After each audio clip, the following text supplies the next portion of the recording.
Story master.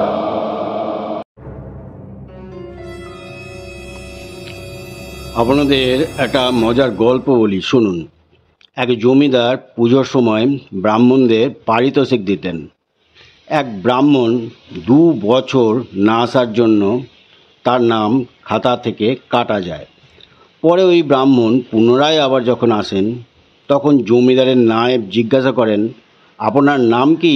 ব্রাহ্মণ বলেন, গরু ভট্টাচার্য। নায়েব মনে করলেন এই ভুল শুনেছি। আবার জিজ্ঞাসা করলেন, আপনার নামটা কি? বললাম যে আমার নাম গরু ভট্টাচার্য। হ্যাঁ, এইরকম আবার নাম কাউরের হয় নাকি? বলে, আজ্ঞে হ্যাঁ, ওই খাতা থেকে যাতে নামটা আমার কেটে না যায় তার জন্যই এরকম নাম রাখা হয়েছে। আপনারা তো হিন্দু, তাহলে হিন্দু হয়তো গরুকে তো আর কাটতে পারবেন না, তাহলে খাতাতে আমার নামটা বরাবরই থেকে যাবে। বুঝলেন তো ব্যাপারটা? নায়েব শুনে তো অবাক।